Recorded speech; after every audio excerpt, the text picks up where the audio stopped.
जय माँ कात्यायनी। मैं नेहा शर्मा स्वागत करती हूँ आपका मेरे चैनल एक नई सोच पर। आशा करती हूँ आप सभी अच्छे होंगे। माँ कात्यायनी आप सभी पर कृपा बनाए रखे, ऐसी मैं प्रार्थना करती हूँ। आज हम चर्चा करेंगे खाटू श्याम बाबा के अद्भुत चमत्कारों के बारे में। खाटू श्याम बाबा के अद्भुत चमत्कारों से संबंधित एक घटना जिसका वर्णन मैं आपके साथ साझा कर रही हूँ। तो घटना इस प्रकार है। ये बात है 4-5 वर्ष पुरानी। गांव के लोग अक्सर खाटू श्याम बाबा के दर्शन के लिए प्रतिदिन सुबह सुबह जाया करते थे। उन्हीं श्रद्धालुओं में से एक था गिरिराज, जिसकी इकलौती पुत्री थी, जिसके विवाह के लिए वह बहुत समय से प्रयास कर रहा था।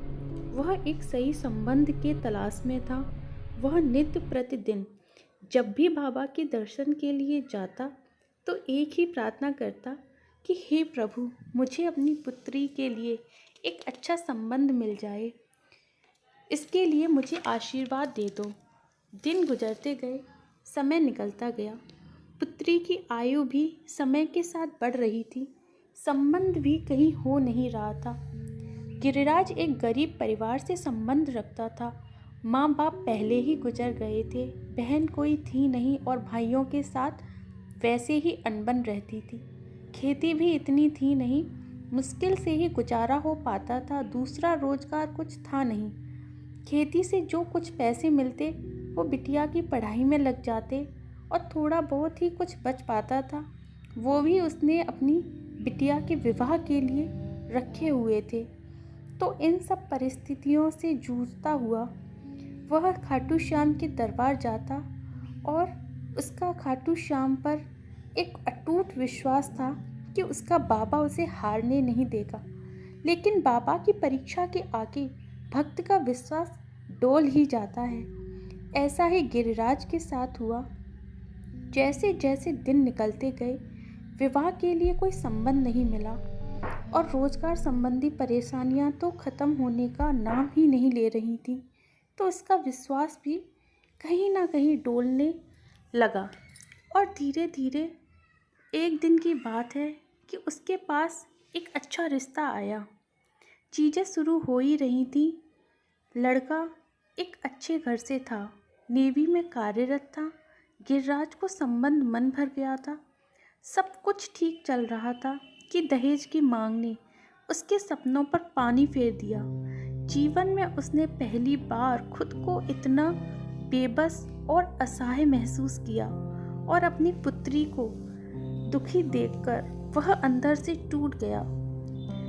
उसी समय वह अपने भगवान से कहने लगा कि हे खाटू बाले, हे बाबा, मेरी भक्ति में क्या कमी रह गई थी जो आप मेरे साथ ऐसा कर रहे हो।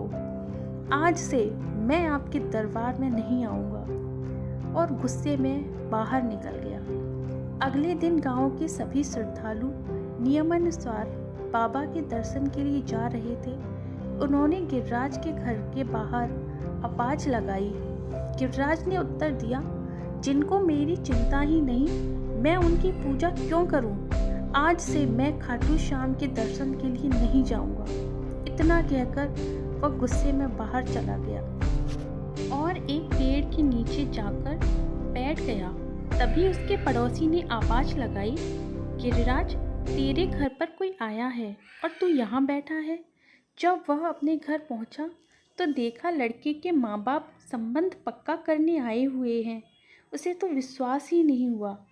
तो लड़के के माँ बाप बोले कि कल रात को खाटू नरेश उनके सपने में आए थे और वो ही इस संबंध के लिए कह रहे थे। अगर वो इस संबंध के लिए कह रहे हैं तो हम कौन होते हैं इस संबंध को ना कहने वाले। गिरिराज की बिटिया का संबंध हो गया। गिरिराज मन ही मन बाबा का आभार व्यक्त कर रहा था। तो ऐसे है खाटू श्याम बाबा, जिसके मन में जैसी श्रद्धा होती है, खाटू श्याम उनकी सारी मनोकामनाएं पूरी करते हैं। अगर आपको मेरी वीडियो पसंद आई हो तो प्लीज़ मेरी वीडियो को लाइक कीजिएगा, शेयर कीजिएगा और अभी तक आपने मेरे चैनल को सब्सक्राइब नहीं किया है तो मेरे चैनल को सब्सक्राइब करें। आपका यह सहयोग मुझे प्रेरित करेगा इस तरह की और वीडियो आपके समक्ष लाने के लिए। जय माँ कात्यायनी।